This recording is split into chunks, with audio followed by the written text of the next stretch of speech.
Hello everyone, I hope you're doing well. I was just trying to get Yoli settled, but she's having a very clingy morning and she just wants to be here. So I thought I would just start. Oh, now you're backing up. Oh, okay, success. But yeah, I'm also going to close the door. Yeah, I don't know why, I feel really excited to be filming this morning. I think I've got quite a lot of things that I want to do today that I have just been really looking forward to. I'm gonna give you an update on all of my import plants because I received them, I think about 2.5 weeks ago now. And I'm gonna get some of them onto moss poles, get them onto trellises and just kind of make them feel like, I don't know, make them feel like plants in my collection, if that makes sense. Because sometimes when they're just in a box or acclimating, it doesn't really feel like, I don't know, it doesn't feel like they're your plants yet. So yeah, that's kind of the general plan to start. And then I've also got lots of other repots that I've kind of put on a backup list. So if I whiz through things, then I can get onto some of that as well. I've got some of the lovely plants that I got from Botanica Studio in Bath that I'd like to pot up and kind of get going in different ways. I've also got things like this crazy jade that I got from my friend that I would really like to rehab. So yeah, I'm gonna try and get through quite a lot today. But first, if you're new here, hi, my name's Claire and this is Yoli. I make videos all about houseplant care, sharing tips and tricks I've learnt over the years to help keep your plants happy and healthy. And yeah, I've set myself a slightly ambitious list of things to get through today, but as I say, I am really looking forward to them. So I'm hoping this will just fly by, but I would have thought this will probably be quite a long video. So if you've got planty things that you need to get on top of, if you've got household things that you've been putting off, feel free to do it along with me and we can keep each other company. But yes, I hope you enjoy it. Let's get into it.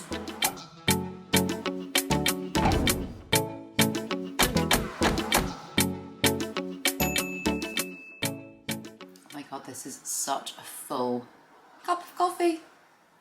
Okay, so I'm gonna start off by just showing you what my imports look like now, because obviously whenever you import from a different country and plants have to go through a lot of traveling, they have acclimation periods that they go through and things can go a little bit wrong and nothing is ever, very rarely is anything ever just plain sailing.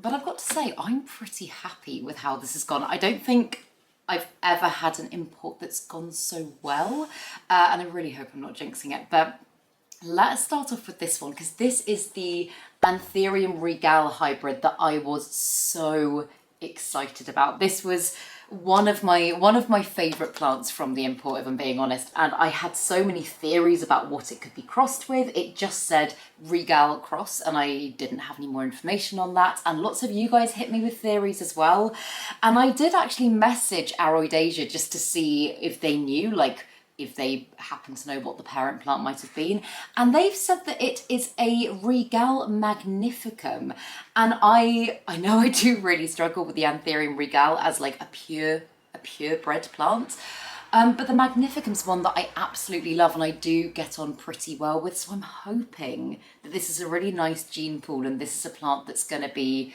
fairly easy for me. I know it's very early days, I say it's only been just over 2 weeks at the point of filming this, but so far there's been absolutely no drama whatsoever. There was a little leaf spot there, but I'm pretty sure that was there when I got the plant and that hasn't got any worse. I've just got it in sphagnum moss at the moment, and just looking through the tower pot, you can see it's putting out so many new roots as well as the existing root system looking really, really healthy, which is so encouraging.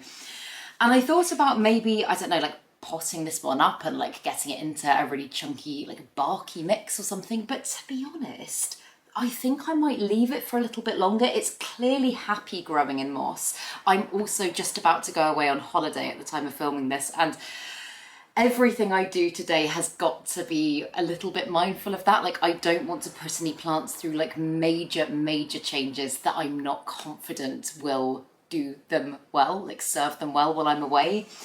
And I think keeping this one in sphagnum moss, what I'll probably do is I'll probably pop it into a box like this or something, like a prop box, just to help that sphagnum moss stay nice and hydrated. I could even put it in my cabinet, to be honest. But at this time of year, it is, oh my God, it's not so warm today, it's a bit cooler, but it's been ridiculously hot in the UK.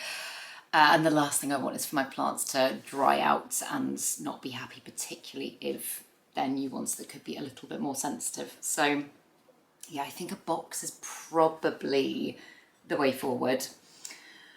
And then another one that I'm not sure I'm going to do anything to, and then I'm going to do things to things in this box.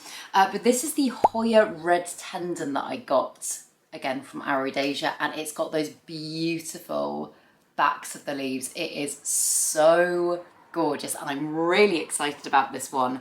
I haven't changed anything for this plant. I've literally left it as it was, as I had it when I unboxed it. It's just in sphagnum moss in this little container. I've hydrated it a couple of times, but apart from that, I haven't done anything.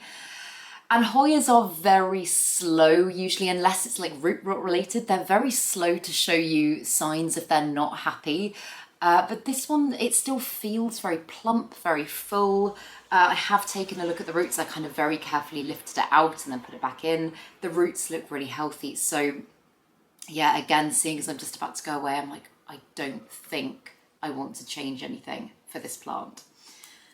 So yeah, I've actually been keeping this one in my cabinet, and it seems, as I say, it seems happy in there. It's not one that's going to suddenly start bursting with growth, but there's been no grief to report. So yeah, but I'm really, really excited to see this one and see how it grows. I have got quite a few Hoya trellises at the moment, and I'm actually going to be trying to get some things onto trellises today. And when this one starts tendriling, I'm really excited to get it onto a trellis, because it's one, I said it before, it's one that I hope to grow in my window, so all of its foliage can face outwards, but I can really appreciate the backs of the leaves, because that's the bit that I find really beautiful. So yeah, I'm really excited about that one. Oh, and before we get into the box, also the tissue culture plants. So Arodasia also sent me some Papillilaminum hybrids of some sort. I need to ask them actually if they know what the other parent plant was. But these arrived literally in tissue culture, and I did, like, watching it back, I was like, God, Claire, how stupid can you be? So I've never had tissue culture plants still in the tissue culture medium. I don't know what you call it, if there's a specific word for it, the weird jelly stuff.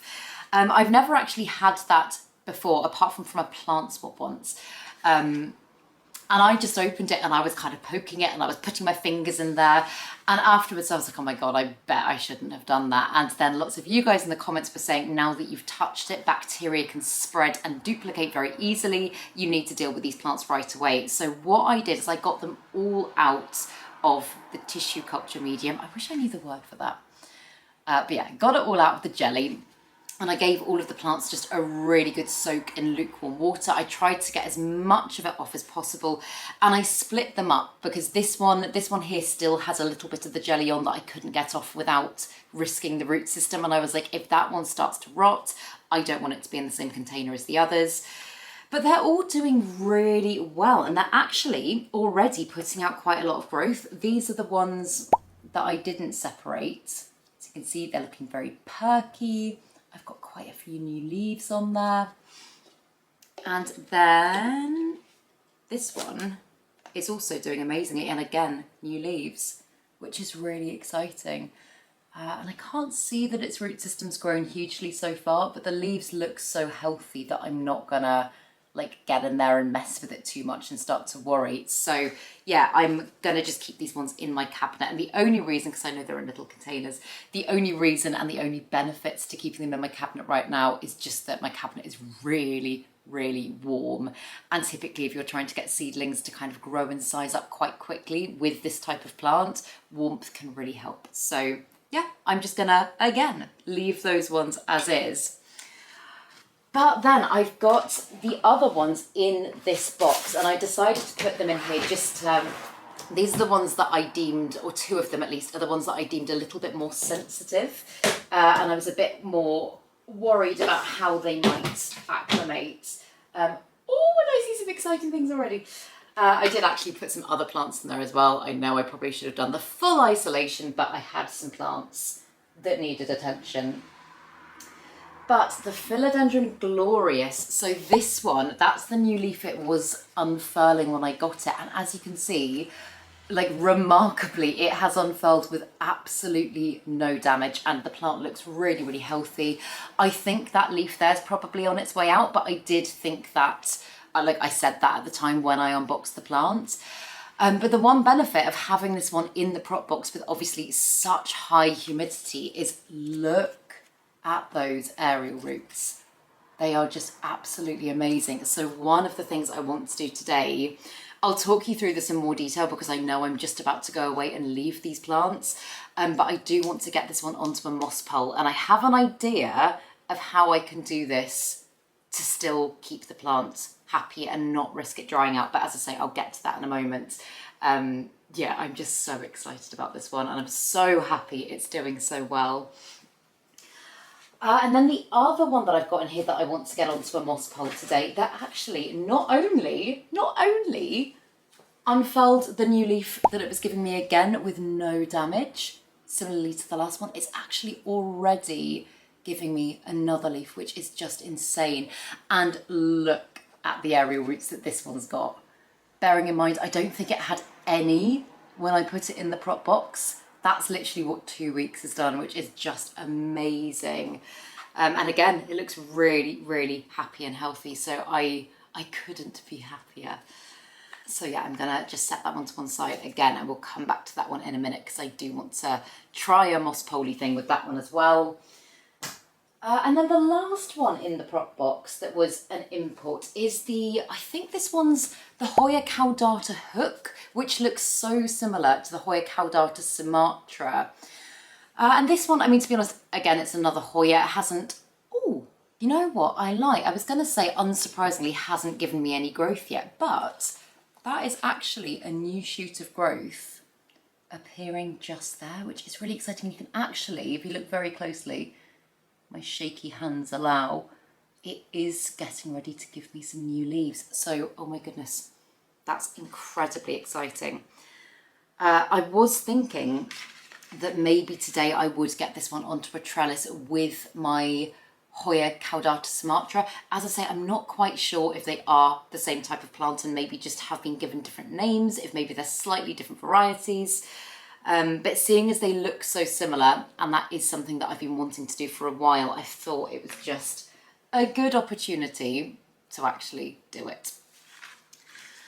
So yeah, I think I'm going to start off with the moss poley plants. So I'm going to pop this one back in there for the time being. And I'm not sure if I want to change out their substrate. So these ones also, both of these are just currently in sphagnum moss. And I'm kind of thinking maybe I don't change anything for the time being. So what I'm thinking is, as I say, I'm going to be going away and I'm going to be leaving my very hot flat unoccupied. I say unoccupied, I've got a friend staying looking after Yoli, but apart from that, unoccupied. No one's going to be keeping an eye on the plants. I'm not expecting my friend to actually notice things like moss poles drying out and stuff beyond the level that I'm telling him, which is just like filling up little cups to slowly hydrate. What I'm basically saying is I don't want to change these ones' environments up too much just before I go away, and I don't want to risk the moss poles drying out. So I'm aware I'm waffling quite a bit this morning as well, by the way. I do apologise. But so they've obviously been very happy in this box, and you know what, I know I just said I was gonna put stuff back in, but I'm actually gonna take everything in here out just so I can show you what I'm thinking. But I would like to keep them in this box, but also start them on moss poles. And the way that I've thought that could work with this is standing the box on its end and putting moss poles running down the side of it. Oh my God, I've got so many plants in here that need things doing to them. We might come back to this later. But yeah, I'm thinking of standing it upright like that. And I've managed to find, I hope, I haven't taken them out of the box yet, but I've managed to find some moss poles on Amazon that I think come to the height of just below the top of the box. So what that means is I'm just going to be able to get these aerial roots into sphagnum moss, and I'm going to be able to get them rooting. So when I get back, hopefully I'll have beautiful root systems that I can transfer onto bigger moss poles. But it just starts the process, and then they will be able to start climbing and hopefully sizing up and growing in the time that I'm away. That is the hope, at least. But I have a feeling I might need scissors for this, so I'm just going to grab them. Don't think there's anything else I need. Okay, so as I say as well, I don't really know if I want to disrupt the root system this soon because they are both in sphagnum moss. I'm kind of thinking maybe I might just keep them in sphagnum moss and see if there's a way I could just attach the moss poles kind of to the back of the pot. I think there's several different sizes in here, and as I say, I'll link these ones that I found on Amazon down in the description box below, but I've never used them before, so I have no idea if they're going to be any good. They look kind of similar to what Emma refers to as the lazy moss pole. They're just, I believe, just complete acetate sheeting, and there's no wire or anything like that, so thank God. Oh, loads of stuff just pinged out. Okay. Oh, they've also provided some Velcro, which is always useful for tying things onto the moss poles. So, there are instructions, and I am going to look at them.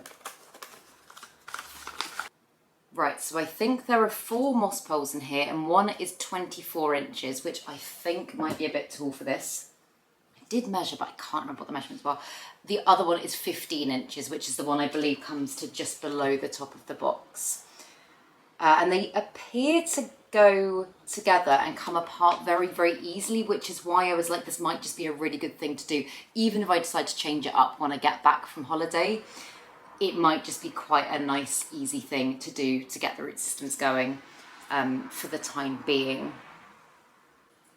Right, that doesn't, I think it's going to be easier just to try it and do it.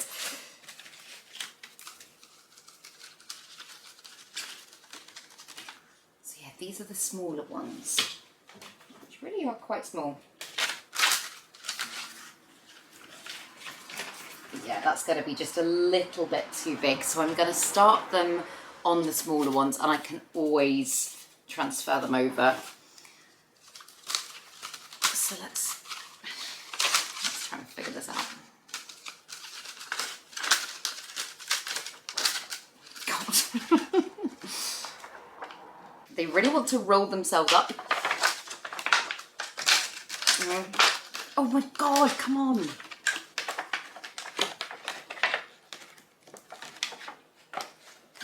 Yuki's watching me wondering what on earth I'm doing.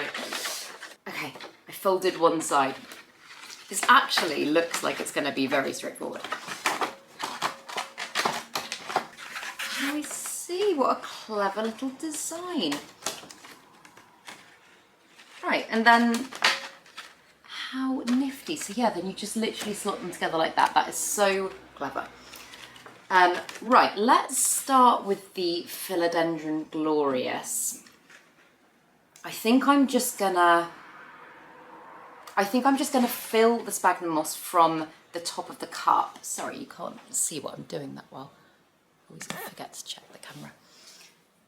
Yes, so I think I'm going to leave it in its cup like that, and I'm going to put that just level with the bottom. I'm just going to fill the sphagnum moss from the point there upwards to encourage those aerial roots. I think that should be fine. I think that should be absolutely fine. And if these are this easy to do up, they're probably going to be incredibly easy to undo as well.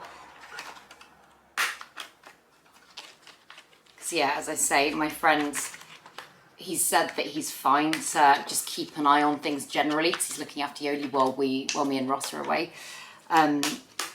But I can't expect him to keep an eye on everything. And like, as I say, moss pole plants, I've put little cups on lots of my moss poles that I've said, if you can just remember to fill those up kind of every day, every other day, that'd be great. Also, that was so straightforward once I managed to unroll it. But yeah, with new import plants, I kind of want to take responsibility for that as much as I can, so that it isn't a worry for him. And these are ones that I'm so excited about. Like, I'm so looking forward to growing these plants. They're ones these two particularly, I mean, and the Regal Magnificum, but these two philodendrons have been wish list philodendrons for such a long time for me, so I don't want anything to go wrong. And I'm not gonna pack the moss in like, I mean, you shouldn't pack it in super tightly anyway with a moss pole, but I'm gonna give it a little bit more breathing space than perhaps I would normally. I'm not gonna do it quite so tightly, purely for the fact that, as I said, this is a temporary measure, and I also want to try and get those aerial roots into the moss, feed them in without breakage. But yeah, if you're, I know I've already told you if you're on my Patreon, but I'm going to Skiathos, which is a Greek island that me and my friend, one of my best friends, Beck, have been going to. You've probably heard me talk about it before if you've been on my channel for a while, but we started going with our mums, because both of us had single mums. They kind of grouped together and decided that we were going to start going when me and her were about 9 years old. And we just absolutely fell in love with the place, and we went back with our mums a couple of times. And then when we got to about 16, I think, 16, 17, we started going by ourselves, and we've not been back every year, but I think we've been back in total, maybe like, in total, I think we've been there now about 15 times, which is pretty crazy. And when we were little, when we were kids, we used to kind of say, like, do you think we'll ever come here with our boyfriends? And she's got a lovely partner called Harvey, and they're actually getting married next year. And obviously I've got Ross, and we were like, let's do it. Let's plan a little trip. So honestly, I could not be more excited for it. It's going to be such a special holiday. And again, if you've been on my channel for a while, you might remember that I think about two years, actually, in fact, exactly more or less 2 years ago, my lovely friend Beck took me on a surprise mystery road trip. And it actually was surprising me with flights to Skiathos, which was just amazing. So I'll link that video down below if anyone wants to go and watch it and have a giggle, because honestly, it's not, I mean, it's kind of plant related because my mum vlogged her experience of looking after my plants, which was absolutely hilarious. But it was a video that I just had so much fun putting together because it was such a surprise for me. So yeah, what I'm gonna do now is I'm going to just use the ties that they've provided just to tie the moss pole to the cup to hold it in place, and then I'm going to try and very gently get those aerial roots into the moss on the pole. So yeah, all this means is, obviously you can see how much these plants have kind of been trying to grow already. It just means that then when I get home, hopefully they'll be properly climbing, and it just makes everything a bit easier. Like, I could have just left them in the prop box as is, and they probably would have been absolutely fine. But yeah, this hopefully just sets things up for quicker success, and I'm impatient, and I love coming home to positive plant things. I don't doubt there's probably going to be a little bit of drama just because it is so hot at the moment. So yeah, that's what I've done. That's what it currently looks like. And oh, it's going to be so fiddly. I don't want to damage these aerial roots. So I know it's kind of hard to show you. But yeah, look at those. But I'm just going to very, very carefully try and feed them into the moss pole. They're so fragile when they're like this. Ooh, oh no, don't break. Okay, that's not perfect, but I think if I tie that in place now, just to hold it there, should be enough.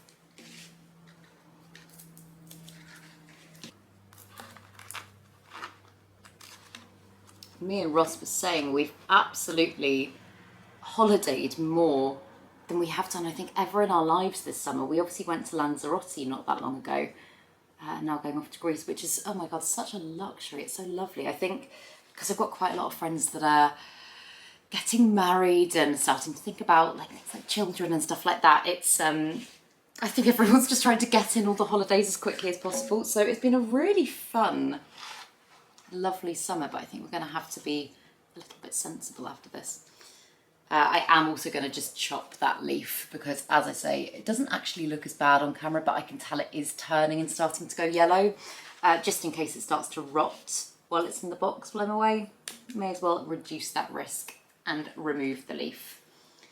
But you know what, I might actually keep that leaf to one side just because I've been doing loads of, again, I know I've spoken about this on Patreon, but I've been doing lots of kind of revamping of my wardrobe and stuff recently, and I've been playing about with like embroidery and fabric paint and stuff like that, and I kind of feel like if I painted that leaf and printed it onto a top, it might look quite nice. Who knows, I'm going to put it to one side anyway. But yeah, cool. That one is pretty much... Well, you know what I might do? I might actually just tie the top leaf there as well, just to see if we can get any more area roots going. But I think otherwise that one is pretty much good to go.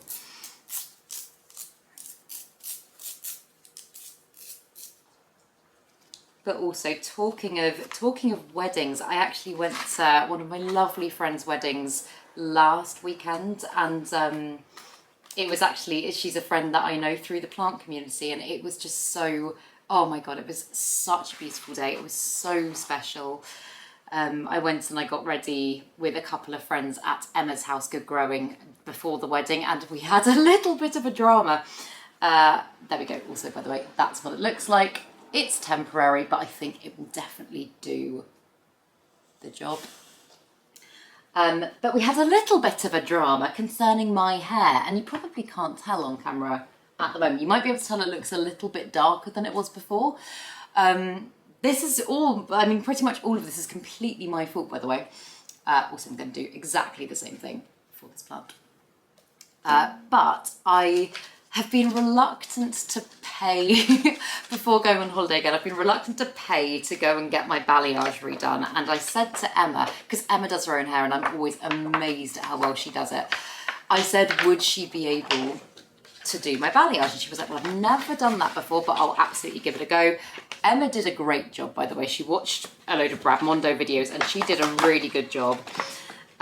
But the bleach, I think because it wasn't left on quite long enough, it lifted, the top of my hair lifted to kind of like, I don't know, like a really, not even ginger, just a really coppery, like not the nicest colour. And bearing in mind the ends of my hair were very blonde at the time and they looked quite ashy, it just looked like... I mean, it didn't look awful, and I definitely made matters worse, but it didn't look as nice as I'd hoped it could have looked. I don't want to be mean about Emma's work because Emma actually did a very good job. But what I thought would then be a good idea, well, firstly we decided to tone it. We toned it with a blue toner that made the ends of my hair blue and did nothing to the top.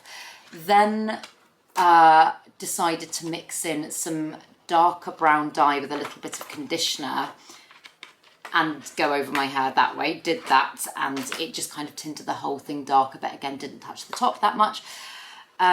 Lots of things happened in between all of this as well. I ended up having about 12 showers at Emma's within the space of 24 hours. But I decided that this was on the morning of the wedding as well. This was literally hours before we needed to leave for the wedding. I was like, you know what would be a great idea is if I put some blue dye just on the top of my hair to cancel out the orange, because in theory the colour wheel, you look at opposite sides of the spectrum, technically if you've got a bright orange and then you put a bright blue on top of it, it should just neutralise the whole thing. It's the same principle as if you've got blonde hair and you use a purple shampoo, it makes it ashier. So in that moment, I thought this was a really good thing to try, and the top of my hair just went completely blue. I mean, the actual roots evened out quite nicely and just looked kind of like an ashy brown colour, but because I did have bleach in there, I just had blue streaks running through my hair, and it doesn't look as bad now. As I say, I've washed my hair so many times since then. and will continue to do so before I go on holiday to make sure that I don't have blue hair on my holiday. But yeah, I've heard that blue is notoriously hard to get out, so I'm really hoping it just continues to naturally fade. And I think I've just learnt my lesson yet again. Honestly, I have vowed so many times in my life, so many times, that I will stop messing with my own hair and just go to the hairdressers, but it's just expensive and I'm reluctant to spend the money. But I think maybe this is just the little lesson that I needed, final lesson that I needed. Also, before I do this, I'm just going to change my camera battery because otherwise it's going to die and I'm not going to realise. Okie doke, we're back. But yes, anyway, I don't have severely blue hair, at least not in this light. In fact, on camera, it doesn't look blue at all. I feel like over the years there's been so many dramas that I've talked about on my channel, like more recently, singed off my eyebrows because I tried to laminate them at home. Honestly, I just need to stop trying to DIY things myself and trust people whose job it is to do them. I don't know, I'm just always a very much like fix it yourself kind of gal, and it's not because I'm good at it, I think I'm just impatient apart from anything. I don't know if any of you, is anyone else a very much do it yourself kind of person? And have you had any notable dramas? If you have, please feel free to let me know what they are down in the comments below, because it'll make me feel better and it'll give us all a giggle. But yeah, as I say, it was such a beautiful wedding. And obviously I know Emma's spoken about it on her channel, so I can speak about it as well, but Emma's wedding's coming up as well. So that will be, oh my God, it'll be so wonderful. I'm unbelievably excited for it. All these plant community weddings, it's just so lovely. I adore it. And I know I speak about it so much of the time and it might just sound like a bit, but I genuinely do find myself on a very regular basis just feeling so grateful for the friends that I've made and continue to make in the plant community. And it's not like, because I know I've had some people say before, like, how do you even start making friends in the plant community? Like, what if you live in an area where there aren't any plant swaps and there's no other people that know anything about plants? That's kind of how I started. Like, none of my, like, take away the friends that I've made in the plant community, none of my other friends are really into houseplants at all. And I didn't know anyone in the plant community when I first started out. I just started an Instagram and I just started posting pictures of my collection. And then through that, I started following pages that I liked, and then people started following my page, and you just get chatting to people. And we were talking about, so I've got a Discord chat over on my Patreon. We were talking about this the other day, actually, because it can be really scary to do something like that, to start something brand new and to kind of put yourself out there and do something very, very different that you feel like people might judge you for. But honestly, it's the best thing it's one of the best decisions I've ever made, because I've for a very long time now, I haven't really been a social media, like personal social media person. Like, I don't use any of my own personal social media. I just do planty social media because that's fun to me. I genuinely, when I log on to my old personal Instagram, it makes me really angsty. It makes me really angsty seeing all of these, like, seeing everyone's kind of highlights reel, everyone doing really, really well, and oh my God, they're having children, and oh my goodness, they're starring in a movie, and like all of these things that are so fantastic, but it's not good for me. I know it's not good for me. So for me, planty social media, where you can meet like-minded people that also love just chatting about their plants and sharing plant care tips and doing little plant swaps and stuff, that is the healthiest and the best way that I found to do it. But as I say, I know it can be very scary when you are first starting out, but I think the key is just to start. And if you like someone's plants, drop them a comment and say, that's a nice leaf or whatever. And then you just get chatting to people. And that is how I have made, like, long before I started doing YouTube as well, that's how I've made friends in the plant community, because I didn't have anyone in my area that was planty either. I didn't even know plant swaps were a thing at this point. And the way that I met Emma, obviously again, good growing, who is now one of my best friends that I met through the plant community, is I watched her videos, and I watched her videos long before I started on YouTube, and I just dropped her a message and I was like, I think they're really cool. Like, I just want to let you know that I really like your videos. And from there, we just started chatting about all sorts, and she went to art school and I went to drama school, and we were just bonding over the fact that neither of us are using our degrees for anything that we actually trained to do. And we just got on so well. And then, yeah, it's just kind of blossomed from there. And now, as I say, she's one of my best friends. So it really is amazing. Like, I always think it's really lovely to make friends. I've never found making friends the easiest thing. I'm very lucky in the sense that I've had a couple of very close family friends that I have kind of grown up with, and they are more like, as I say, more like family to me, that I've known from a very young age. Beck, that I'm going to Skiathos with, is actually one of those people. But through school, I found it really difficult. I just struggled in general at school. I found it a really horrible time. The people that say, oh, it's the best days of your life, I'm always like, oh my God, what the hell is life like then? Yeah, I did not have a good time at school at all.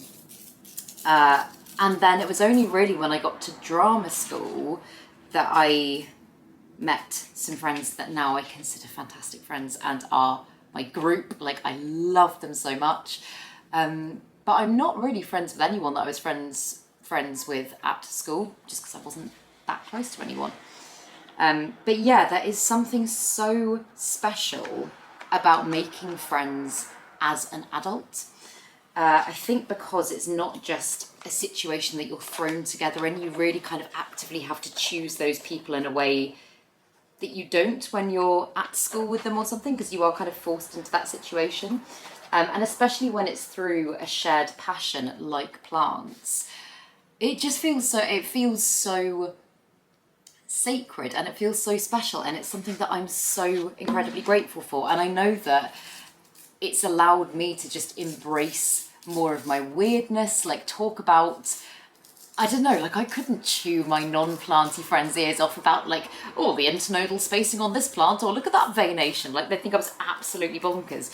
But it does just offer such a safe space to be able to talk about the stuff that I think and geek out on a daily basis without any judgment or ridicule or, yeah, it's just amazing.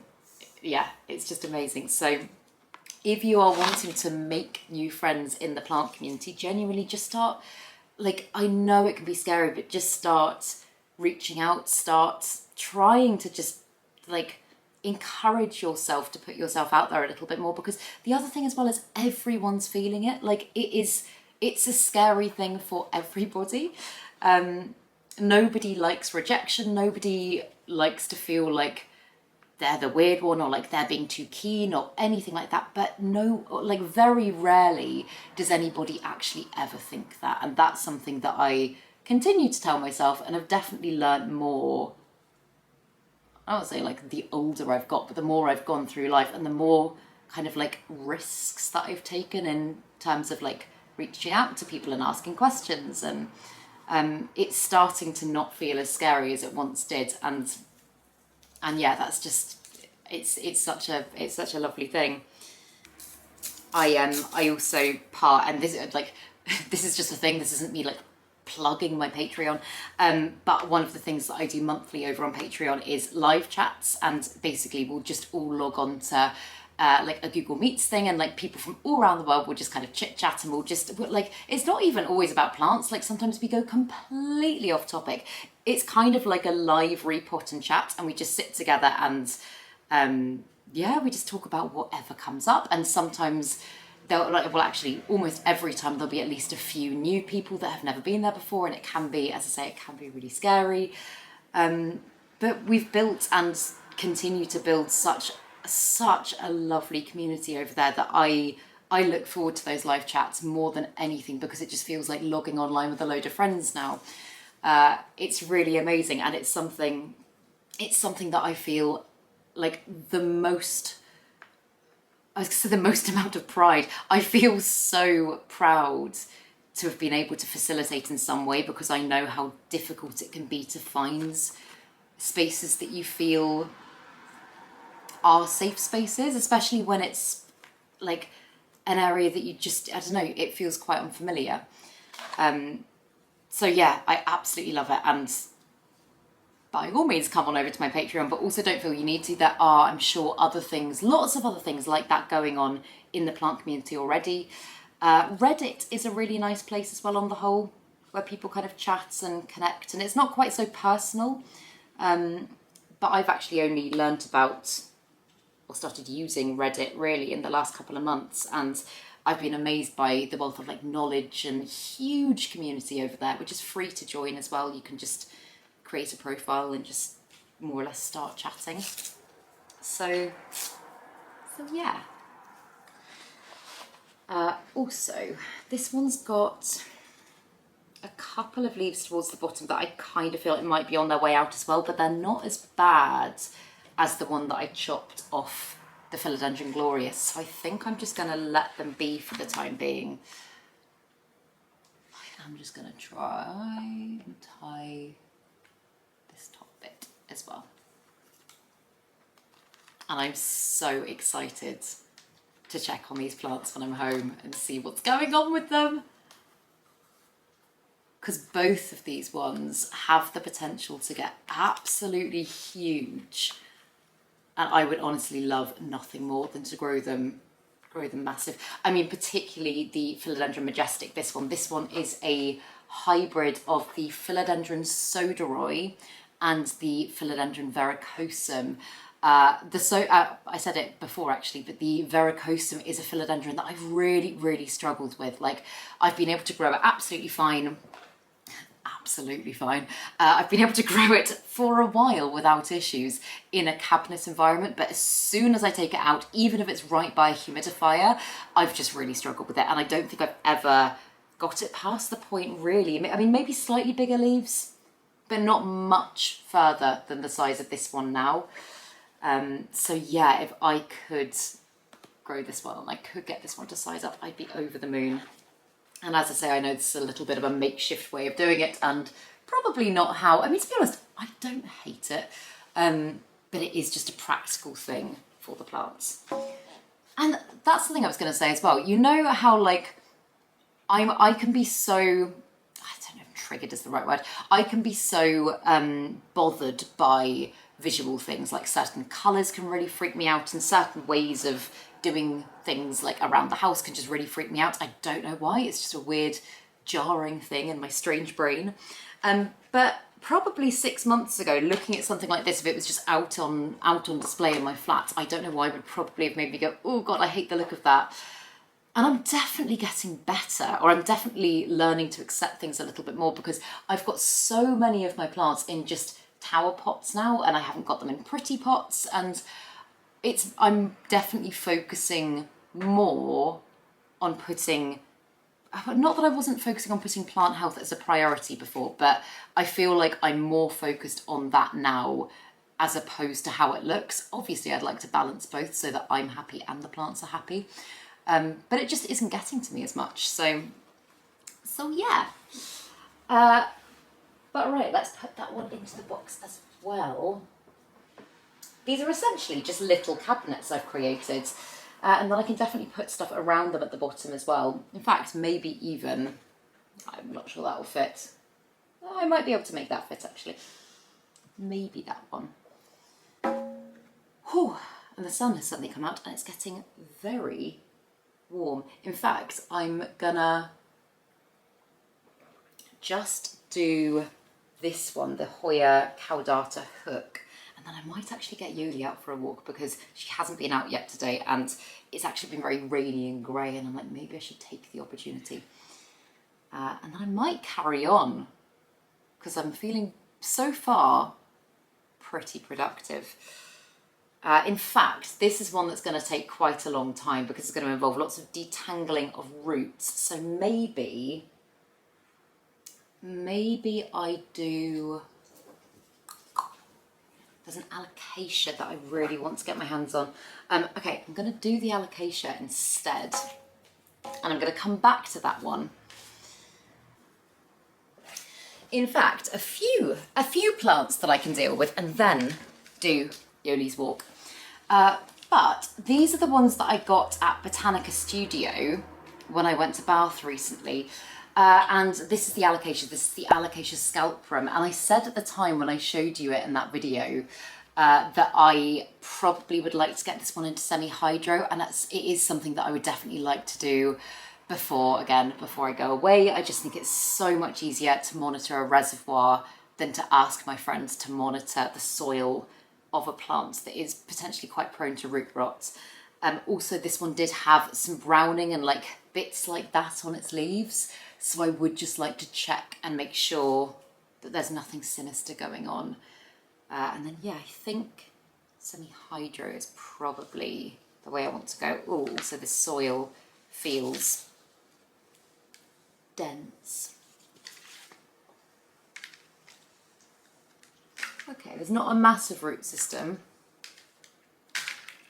but the roots I can see look fairly full and healthy. So I'm just gonna, you can guess what I've just seen. It's clearly been grown as a plug plant. And why do growers do this? It just baffles me. Instead of taking the plug netting off the plant, they've just decided to pot it up over the top. So it's still in its meshy stuff. Like, look at that. It's its poor root system has been so constricted that no wonder the plant's having issues. A lot of the time, like I've said it so many times before, but a lot of the time, if you're not quite sure what's going on with your plant, you lift it out, the roots look fine, just get it out and do what I'm doing now. Just get the soil off it and just have a proper look, because so much of the time they have got these horrible net things on there. Like, look at that. And one time, in fact, and this was last year, I think it was the Scindapsus trubii moonlight, which is a plant that personally I've just never been able to get on board with, but I was really struggling with that. And I remember getting that one out of its pot to have a look, and it not only had like a plug plant thing on its roots, but it had an actual pot, and it wasn't even like a plastic pot. I think it was like a metal pot, something that there is no way the roots could grow through. It was just crazy. And to be honest, I don't think I kept the plant long enough after that to figure out whether or not that's why it wasn't doing great. But yeah, I just found that one such a slow plant to grow, and I just lost my patience. This one, I mean, I think probably, as I say, it hasn't been able to put out much root with the way it's been grown, but actually a lot of its roots are very spindly. So I'm just trying to be very careful as I get the soil off.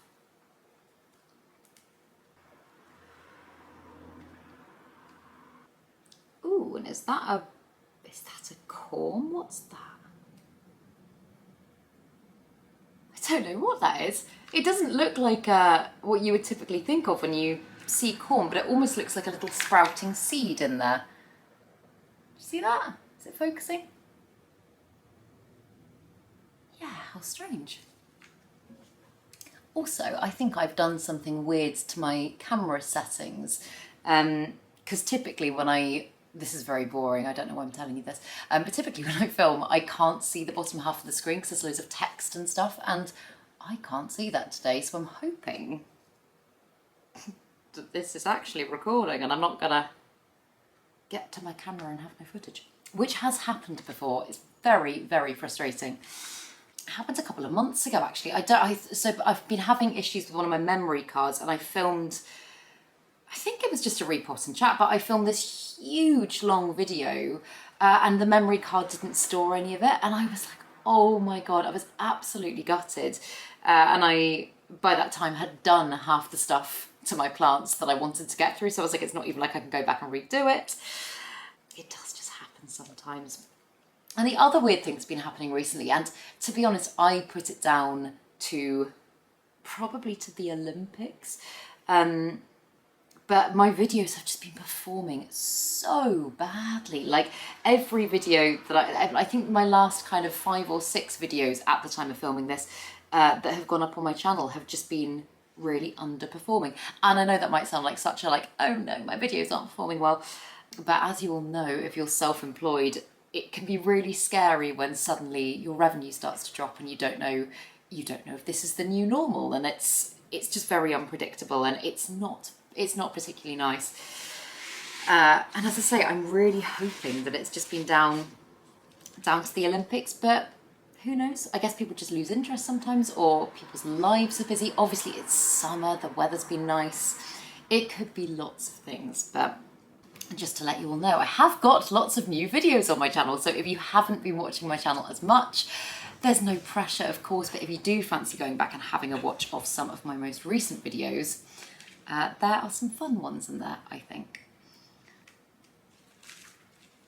Yeah, it's just an area that's completely out of your control, because obviously I love making content, I love filming, I love editing, I love getting to chat about plants all day long, I love caring for my plants. It's such a, in so many ways, such a wonderful job, but then the content creator side of it, which does become a little bit jobby from time to time, is the kind of like analytical side of the fact that you actually, like, I don't have any control over who sees my videos. The only thing I have control over is putting them out there and hoping that people watch them. There's a little bit of like manual marketing I can do by like sharing my stuff on Instagram and stuff like that, but apart from that, there's not a huge amount I can do. So it is, and it's the same for anyone that's in this weird kind of content creator world, but it can just be quite terrifying to be like, oh my God, all of a sudden we were on an upward trend and it's just crashed. But as I said, like, I pretty much all of my working life have always been self-employed. There's been a couple of, oh, I was gonna say, no, I've pretty much always been self-employed, and it's like, it is a way of like, I love being self-employed in the sense of your freedom is typically much more there. Like my way of working is typically kind of a little bit more like flowy and like just go with it, and I don't know, it like I work better on a schedule that I feel like I've kind of set for myself, as opposed to working on someone else's schedule, and like being my own boss. Like, it is something that I have just always loved and always gravitated towards, but there has always been that slight panic of, oh my goodness, what if you make no money this month? And as I say, it's just something you kind of get used to. Like, I speak to some of my friends that have been in employed kind of 9-to-5 jobs since they were 15 years old, and they're like, oh my God, I don't know how you do it, I couldn't be self-employed. And actually, like, the hours I work are probably really weird for some people, because obviously I am my own boss, and some days I can be like, you know what, I'm just going to take a day off. I could do that, but equally, if I do that, my revenue could drop loads in a way that someone else's wouldn't if they're on a salary. And also, like, a lot of the time I'll find myself, I'm a very early riser anyway. I'll usually be out of bed by like 5:30, 6 o'clock. I'll find myself on my laptop. I try not to go on it first thing, but a lot of the time I do, because my brain will be whizzing and I'll be like da da da da da da. And then sometimes I'll work until kind of like 9, 10 o'clock at night. So it's weird working hours. I feel like it all just kind of balances out, but it's what typically works well for me. But like I say, it can just be scary. It can be a little bit scary sometimes. So, as I say, this one has got a decent root system. It's not quite as big. I don't really know what I was expecting, to be honest, but it's not quite as big as I was expecting. But that's what it's looking like. And I'm actually just gonna go take it to the sink and give it a little rinse off, because I think, as I say, I'm gonna put this one into semi-hydro. And before I do that, I do just want to make sure its roots are clean. So bear with me 1 second while I just get these roots under the tap. There we go. As I always say, you don't have to get every single little bit of soil off, but you do need to get as much as you possibly can. And that's what the roots are looking like now, and I'm pretty happy with that. Oh my goodness, it's such a lovely sunny day now. Yay, oh my goodness, I'm gonna have a nice dog walk. I really thought I was gonna get soaked today. I'm also really boxing myself in now because I've put stuff everywhere, but I'm going to just shove everything around here.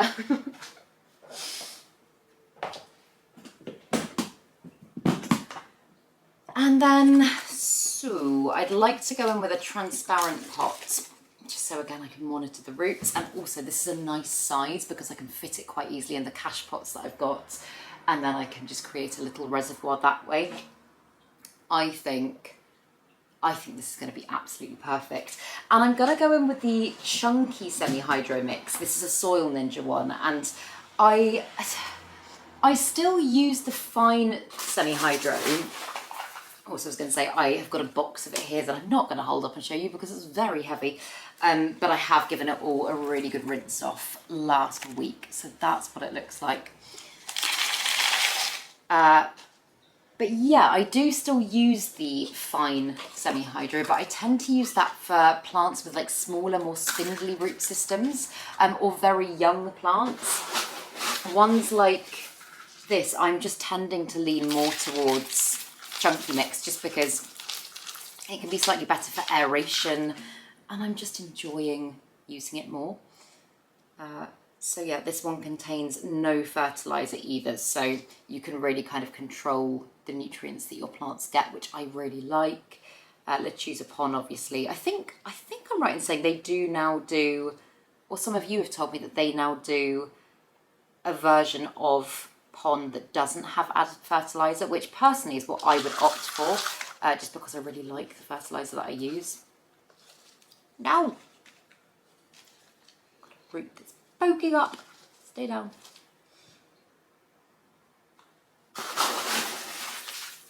But yeah, this seems to be working very well for my plants. Perfect. That was easy. So that's what it looks like. Such a cool alocasia. I was looking at this one on Google the other day, and when they're big, they just look so like, I don't know, they're like black leather. They're absolutely gorgeous. I'm really enjoying alocasias at the moment. Like, I feel like alocasia and actually begonia are two of the genuses of plants that are just really, I don't know, just really exciting me at the moment. So yeah, I'm gonna just pop that, as I say, into a cover pot with no drainage and just fill a reservoir to about there. And if I can fit it in my cabinet, I'll probably put it in my cabinet. If not, it doesn't strike me as one that will be, it strikes me as one that will be quite hardy in normal room humidity conditions. I don't know why, that's just what my gut is saying. But yeah, I'm gonna do that. And you know what, I'm going to leave everything set up exactly as is, but I am just going to take Yoli out for a walk because I'm so scared this beautiful sunshine. Like, look how beautiful it is. It's so lovely. Yeah, I'm so scared that this lovely weather is going to stop and then I'm going to get drenched again. So perhaps actually I will bring you with me. Let's go walk Yoli and then we can come back and we can do some more planty things.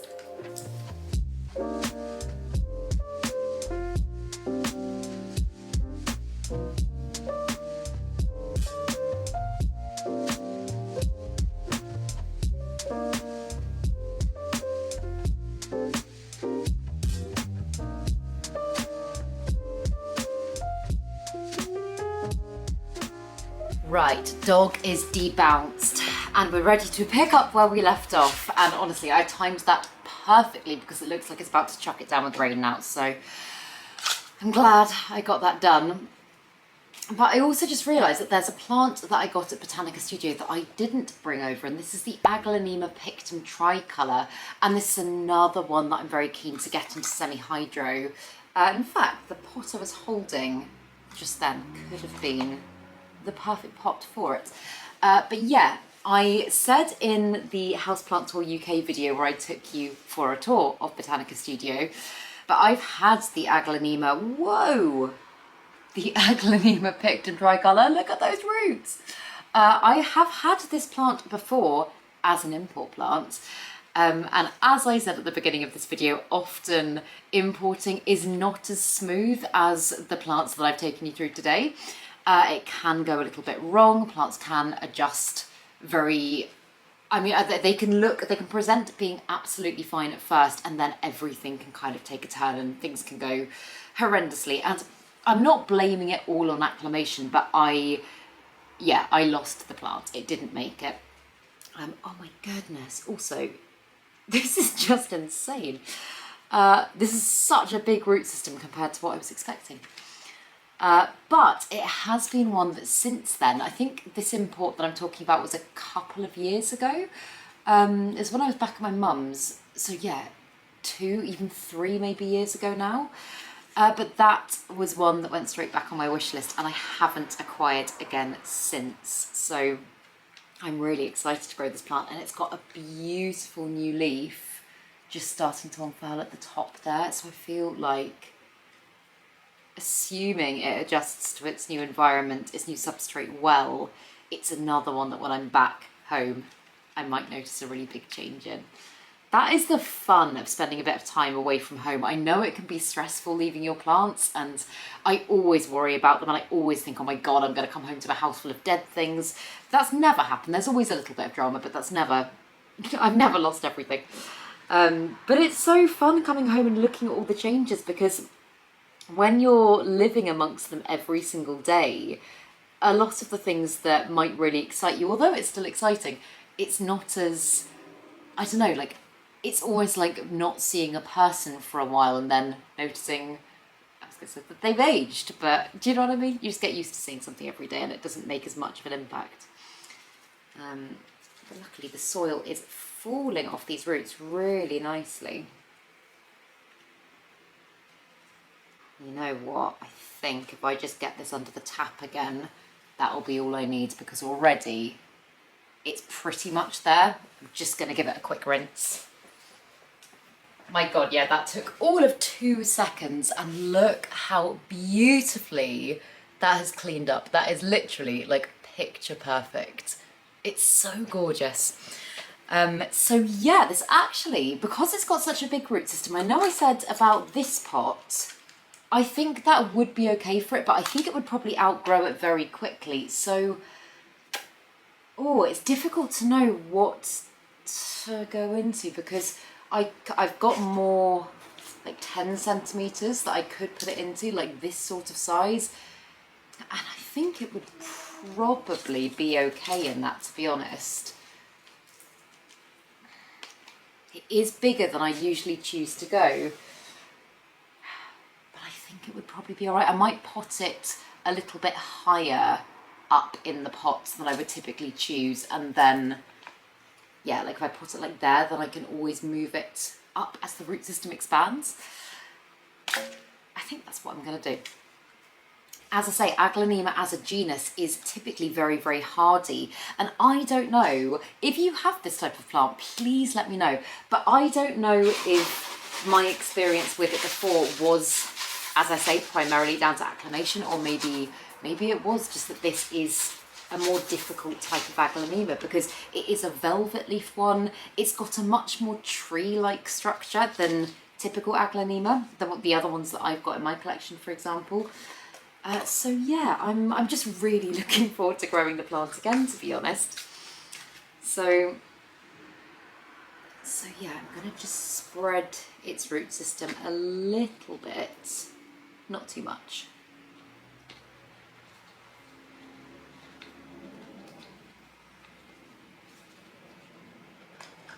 Yeah, I think this should be fine for it.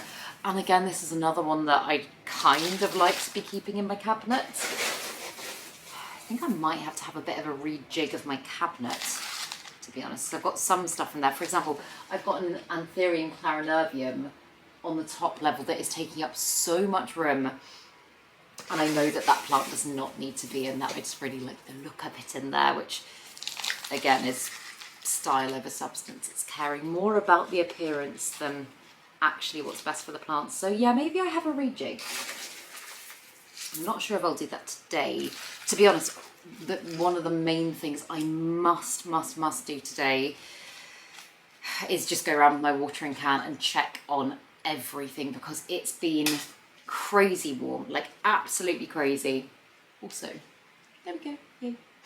Yeah, it's been so unbelievably hot here, and I've said it many times before, my flat is like an attic. It just hoards heat.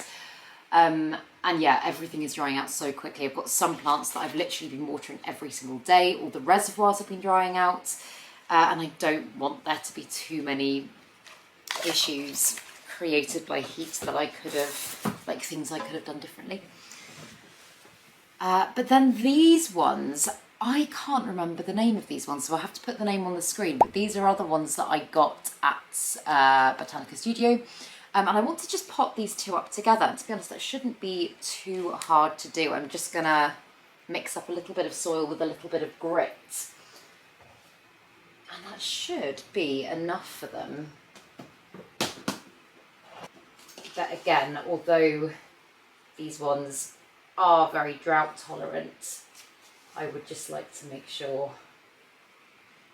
that in the time I'm away, there isn't any drama. I had grit.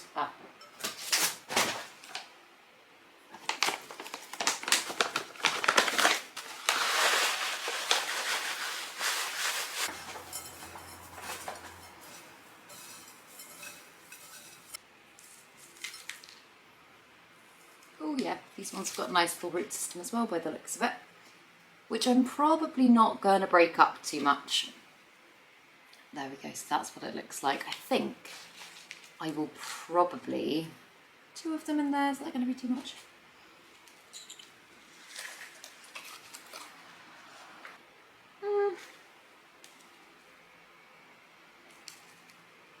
I think that'll be all right. Again, I'm going to pot them a little bit lower than I might normally. But I'm really excited for this plant because I said it in the tour video, but this one, oh my goodness, when it sizes up is so beautiful. And although the flowers it produces apparently smell so bad, they're just amazing. Like, I feel like, and I might take this back even when it flowers, but I feel like it would be worth it. Oh, I've got some little sections of it that are kind of almost falling away, so I think I'm gonna just put the soil right up to the top of where its current soil is.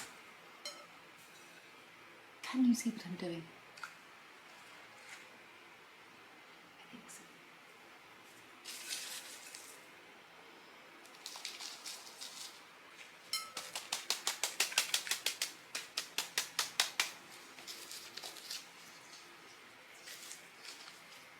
Perfect. And I need to sort out my succulent shelf as well, because I've got a few things over there that I feel like are just kind of there for the sake of it, and I like them, but I think I could probably use the space more effectively. So I may consider having a little bit of a clear out again. I'll clear out, like passing some things onto new homes when I get back. But yeah, that's what it looks like.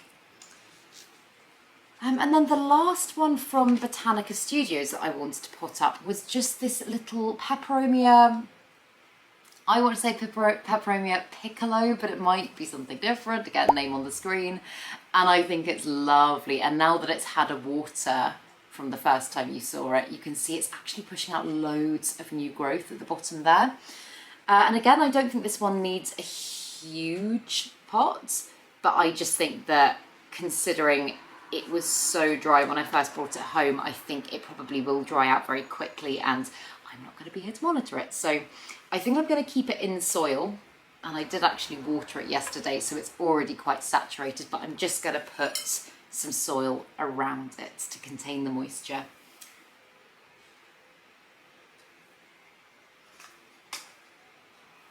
And the pot I'm looking for, I cannot see. I feel like I might be looking at the pot and not seeing it. I'm looking for the tower pot that's bigger than this that I had in my hand. Ah, there it is. Okay, yeah. I think for the time being, that's probably going to do the trick. It's not huge, but I think it will just give it a little bit more breathing room. And again, I'm not going to break up its roots, and I'm just going to use the same gritty mix, because although this is quite a lovely, I was going to say foliagey, but thinner foliaged peperomia, it is still a semi-succulent, and therefore good drainage is a good idea.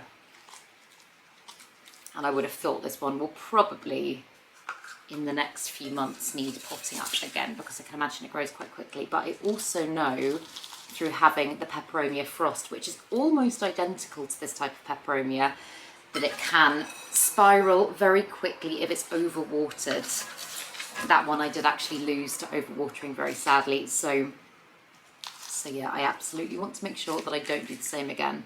Hence the slow sizing up of pots.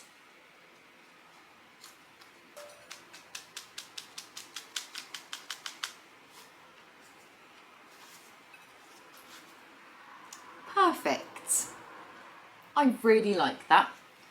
I think that is so pretty. I haven't got a new peperomia in a very long time. And I'm aware actually that recently I have got quite a lot of new plants. It doesn't feel like it, because I've done it in little dribs and drabs, but I have got quite a few new plants, and I'm obsessed with all of them. I love them so much. Oh, and so the other one that I would like to do, I'm torn between the jade plants. I'm like, do I do that today? Do I have the energy to do that today? I know it needs to be done. But the other one that I wanted to do was the Hoya caudata Sumatra, or caudata hook, sorry. I just want to, if I can, too much stuff, get this one onto a trellis. And let's just get the other sections I've got out of my cabinet and have a look at them. Okay. So you see what I mean about them being very similar? Like very prehistoric. And I've got this section growing here in sphagnum moss that is literally bone dry, so I'm going to have to go and rehydrate that. And then I've got this section which isn't quite as prehistoric. This one's more green. I'm actually wondering if this is the same type of... I think it probably is, but like, yeah, just not as splashy. And this one's growing in semi-hydro. So that one's obviously going to be quite easy to transfer out. But I think I'm just going to go hydrate this moss, then I'll start off working on this one, and then we can come back to this one, because I think it might be a little bit fiddly. And I know I said I got my moss poles that I used earlier in this video on Amazon, and that's something I never usually do. I usually make my own.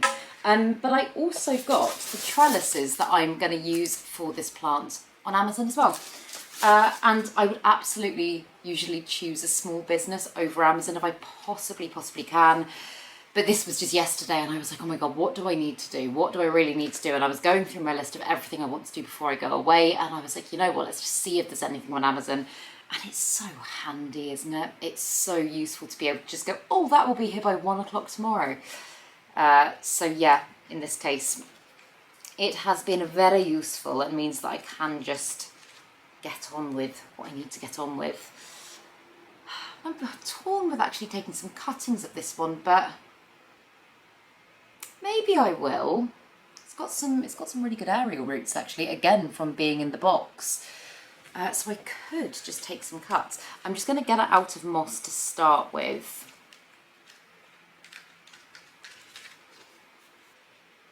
Oh my God, actually, again, this is such a perk of putting your plants into a box, because this one's roots have really taken off in the last couple of weeks. Like way more than I thought they would have done.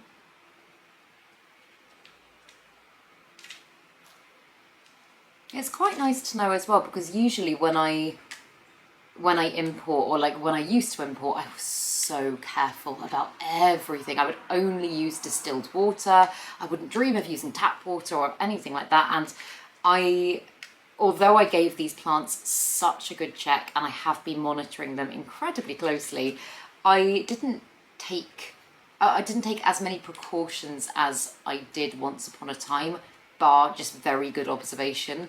And this has been like, I have honestly had no grief, like no more grief than if I had ordered plants from within the UK. So yeah, I'm really, really happy about that.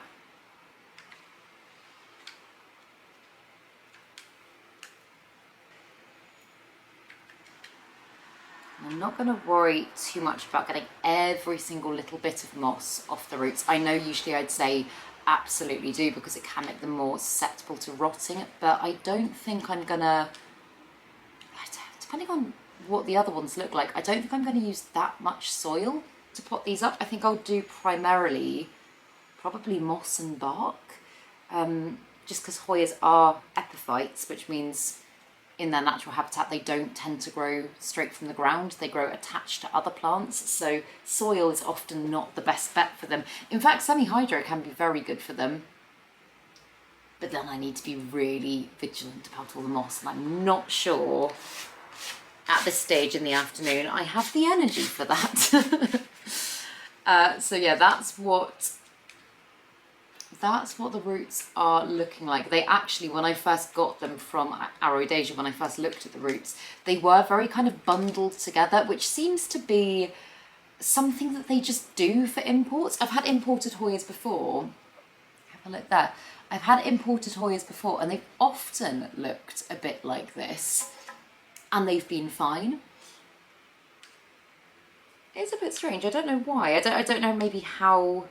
I don't know how they grow them out there. I would love the opportunity to go to a grow house in somewhere like Indonesia and actually be able to look at all their plants and look at the way they do it. There's a few places actually on Instagram, like Equigenera is obviously one. There's a few, obviously that's not in Indonesia, but there's a few places that will do like live auctions and stuff like that, and you'll be able to kind of look at their plants. They do show a little bit inside their grow houses. I think Aroid Market as well, Green Spaces ID, and there's lots of places that do it. But yeah, I would just be really intrigued, because God, some of these places have the most insane selection of plants. So I'm not sure, shall I guess I should really get them all out and get them bare rooted so I can pot them together and then wind them round the trellis, which is going to be a bit fiddly with several strands, but I'm hoping it will eventually mean I've got such a gorgeous full plant. Because this one, I've always really liked it, but it's always been a little bit bitty.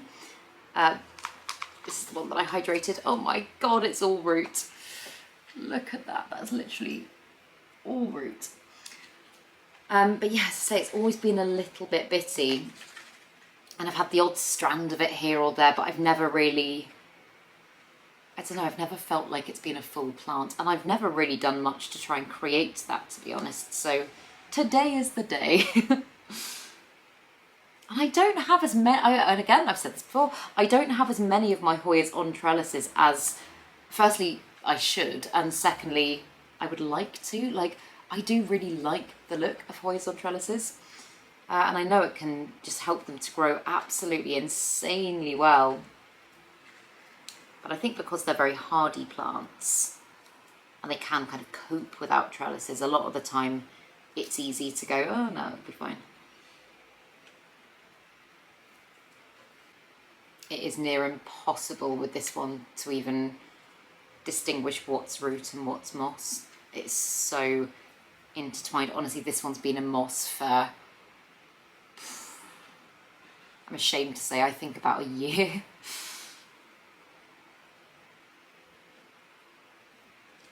I was going to say as well, I know I said earlier on about like planty social media and stuff. If any of you have got planty social media, I know I follow some of you, but if you've got planty social media, drop your Instagram handle or whatever it is down in the comments, and we can follow each other and make some new friends, because it's always nice doing that. So yeah, feel free to comment it down below. it's really fun to see all your collections as well. Like there has been so many plants that I've added to my collection because I see them on Instagram, and they're not all like these like showy, like, I don't know, perfectly Instagram ones. Like a lot of the time it will just be someone that follows me, and I'll click onto their page to see to see their planty page, and they might have, I don't know, 50 followers or something, but they've got this really, really awesome plant, and I'm like, oh my god. So yeah, most of mine are plant community influenced. And I have got a huge list, like as always, a huge wish list of plants that I still want, but I think probably for the time being I should put my foot on the brakes. Definitely shouldn't be thinking about it before I go away.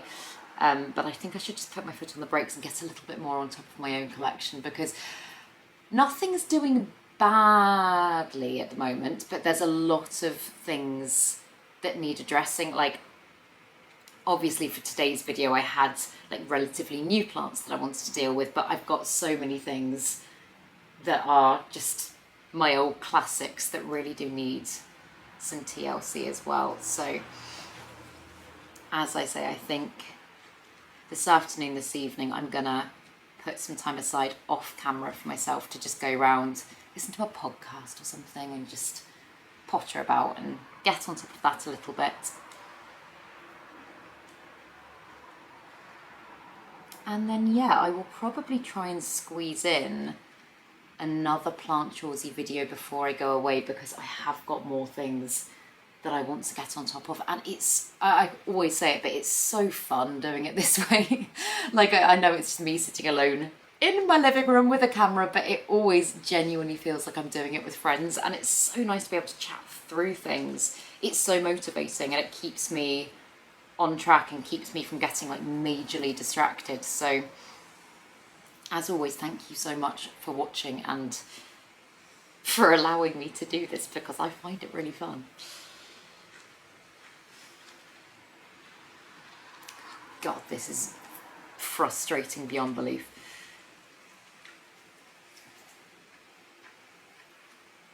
Hello, baby. Hello, sweetheart. I always wonder what Yoli thinks I'm doing, and like, I often think of when I'm on the phone as well, I'm like, does she think I'm just talking to myself? Does she even think that? Do you ever wonder what your animals actually think? Because yeah, I read a thing a while ago, it was a lovely quote, and I actually can't remember it exactly, but it was something along the lines of appreciate your animals now, because although they're only part of your life, you are their whole world.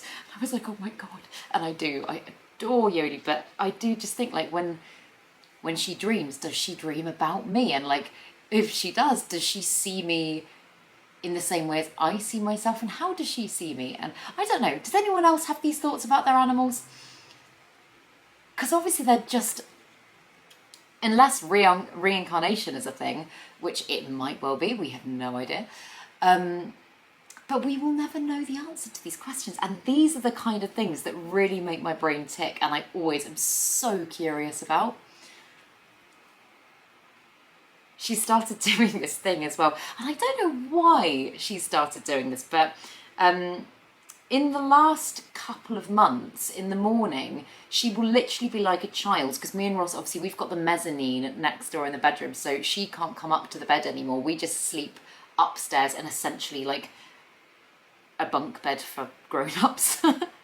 But it gets to like 5 o'clock, 6 o'clock in the morning, and Yoli will decide that she wants some company, so she'll come through and she'll go, uff, uff, and she'll stamp her feet and she'll kind of scratch the step, and she'll sound like she needs something, like that she needs to go out. And the first few times she did it, I was like, right, I'm up, and I took her down to the car park, tried to get her to go for a wee, and she just stood there and she was like, nope, and she just wanted attention. But I think because that first time I got up, she now thinks, this is something I can do in order to wake them up, and she does it almost every single day, to the point that now I'm like, no, ignore her. It's like having a little baby. It's like, don't go to them when they're crying, because otherwise she will just keep asking for it. Oh, okay, this is going to make a mess, but this is working much better. But yeah, I don't know why she's doing that. but also it was so lovely. She, I think I've said before, two of Ross's really good friends, who have become really good friends of mine as well. They're such lovely people. They foster dogs a lot, and so they've constantly got new dogs along with their own dogs, but new dogs going through their care. And Yoli, so she has been in the past quite, and she is still to some extent, but she has been quite a reactive dog. She doesn't always get on very well with other dogs. She, like, often if she sees another dog, even if it's like 50 meters away, she'll be raring at her lead, and she sounds so aggressive. Like, she's just scared. She's just scared because she's never been taught to play, and she hasn't had the best experiences. But I think it's been so good for her to get used to the fact that they've constantly got new dogs coming through, because she's never been bad with any of the dogs actually, and it's been so lovely because I've actually got to see her start to play a little bit. And one of the in fact, they've got a few gorgeous dogs at the moment, and honestly, if me and Ross had a bigger space right now, we would be filling it with dogs. We really would. These dogs are just gorgeous. But one of the dogs specifically that they've got at the moment is full of energy and just wants to play the whole time. I think this dog is only like 10 months old, so still very much a puppy. And Yoli is being so playful, and it's just so sweet to see her like that, because she very rarely plays. She's always a little bit standoffish and can be a bit growly and just gets very, very freaked out very easily. So it's been so nice to actually kind of watch her go back into puppy mode a bit. It's just been so sweet. But they've also, oh my God, on to the dog chat. They've also got this beautiful, beautiful French Bulldog at the moment. And I like French Bulldogs. I mean, don't get me wrong, I love French Bulldogs. I think they are so sweet, but they're not probably the kind of dog that I would choose for myself for no particular reason. Just, I'm more of like a Yoli kind of gal. I like mongrels, I like crossbreeds, I like big dogs. I'm such a big dog fan. Also, damn it, my battery's about to die. Hold that thought. Yeah, as I was saying, I love my big dogs. I love dogs that you can kind of, I don't know, snuggle up to and kind of hold like that.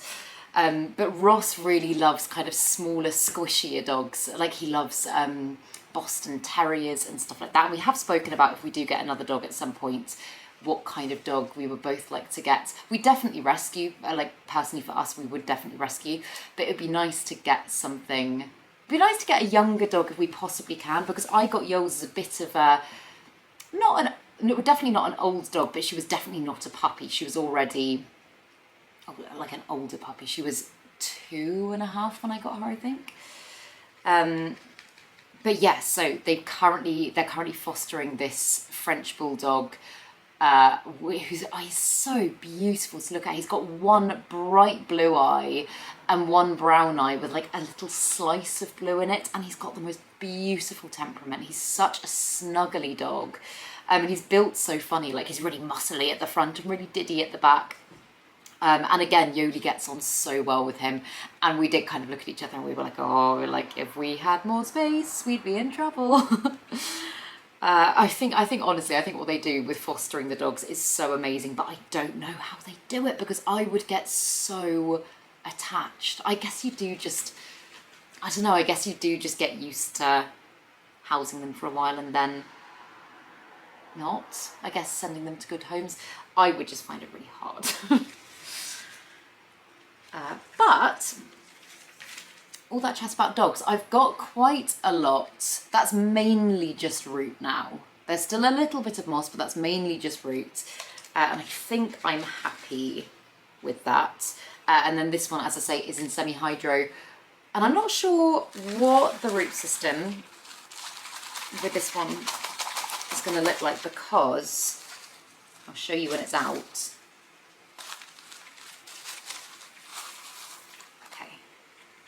I was going to say, because this was actually just like a wet stick of Hoya.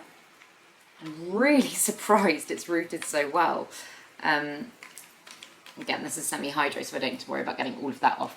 But yeah, can you see? Like, it was just a little twig that has produced this root system.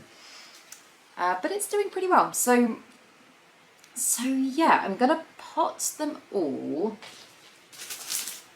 Let's have a look at the trellis first.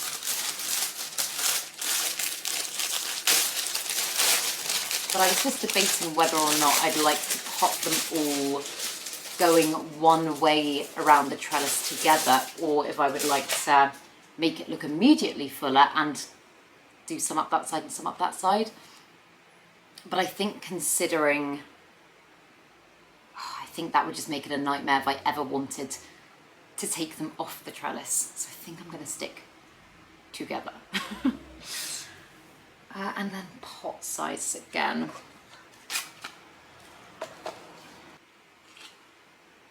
Okay, I've just put that into that pot and it works, and that's going to be fine for the root system. So I'm gonna mix up, as I say, primarily quite a chunky barky mix, I think.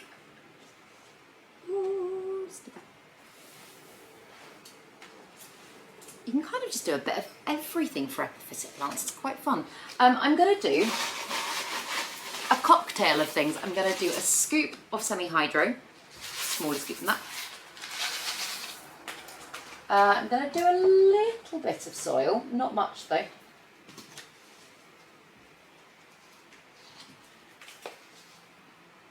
And then I'm going to do one big scoop of tree fern fibre and one of bark.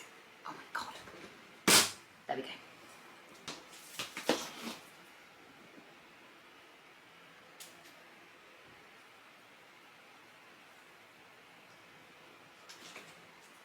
I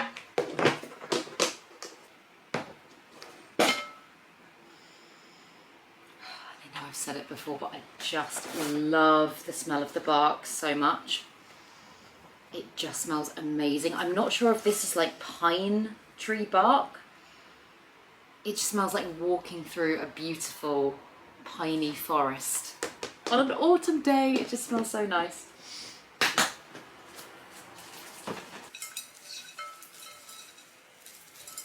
Perfect. So that is what the mix is looking like. And I'm going to just put a layer of that at the bottom to start with, and ideally actually then I'm going to find something heavy to put this in whilst trying to wind the Hoyas, just so that it's a little bit more secure.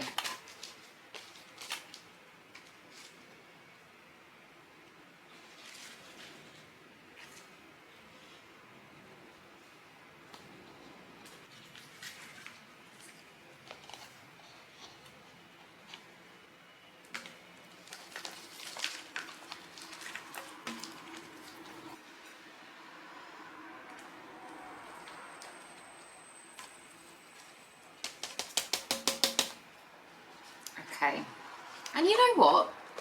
That's actually weightier than I thought it was going to be, so I don't think I'm going to need to put it in a heavy pot in order to do this.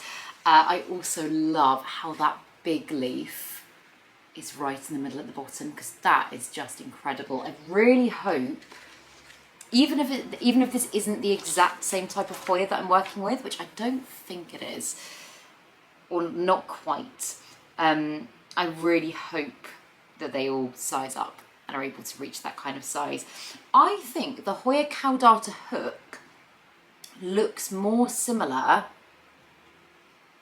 looks kind of like, also, sorry, my dyslexic brain needs to focus for 1 second because I'm going to do this anti-clockwise, which is clockwise is that way, anti-clockwise is that way. So if I'm behind the trellis, going that way, okay.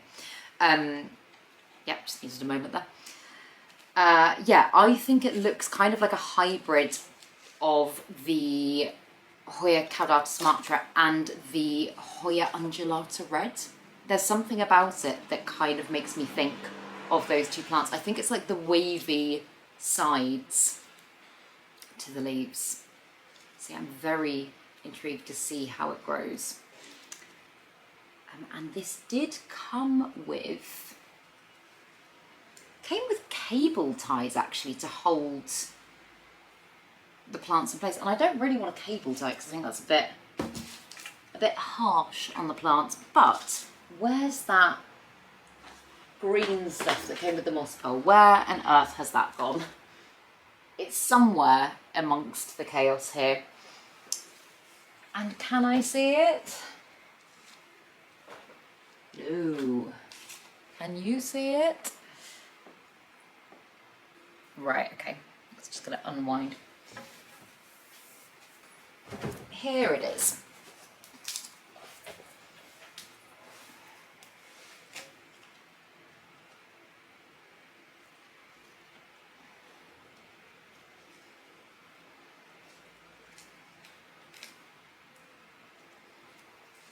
And I know I've said it, again, I've said it before, but Hoyas do typically tendril in an anti-clockwise direction. So when you're putting them on the trellis, if you do wrap them anti-clockwise, it just helps to encourage their natural growth pattern. Some people have come back to me and said that that's actually not the case, but that's what I've always been taught to do myself, and it's what I've always done. So it's what I would personally always advise. It might not be the be-all and end-all, but it's what I'd personally recommend.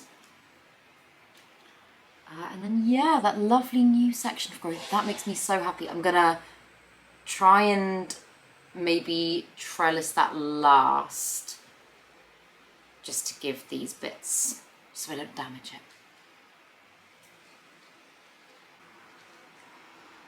And actually, as I go, should be able to just kind of tuck it into the other sections. It can kind of hold itself, in theory.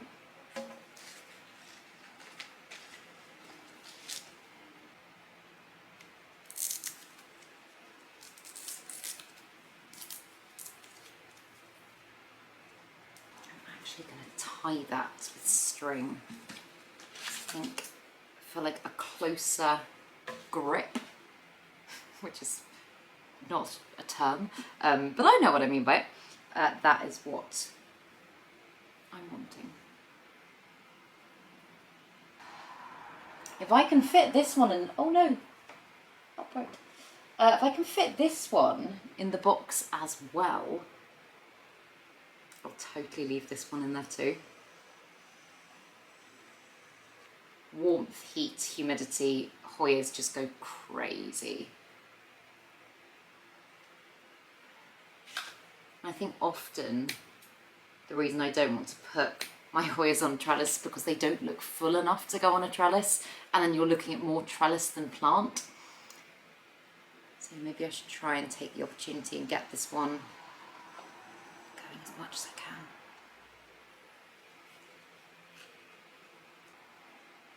Because I've now got one side that looks incredibly full and one side that does not.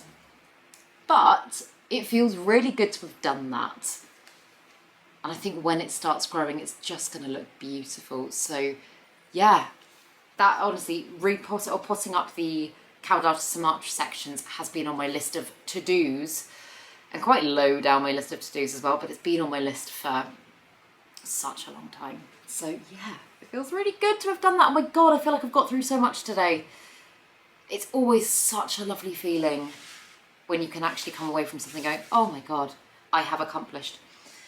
But I think I'm gonna leave it here for today. I kind of could keep going, but I feel like I'm gonna end while I still have energy to go and do some watering.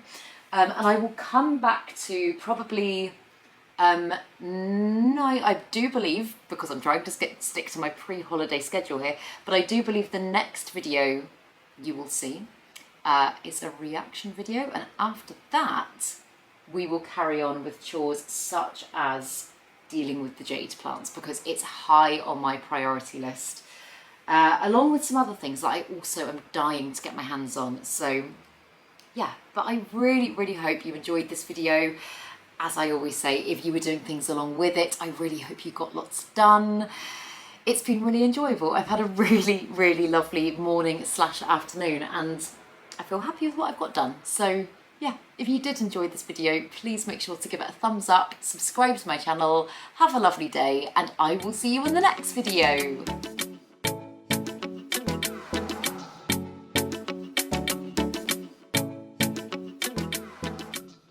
Stay sexy, plant lovers.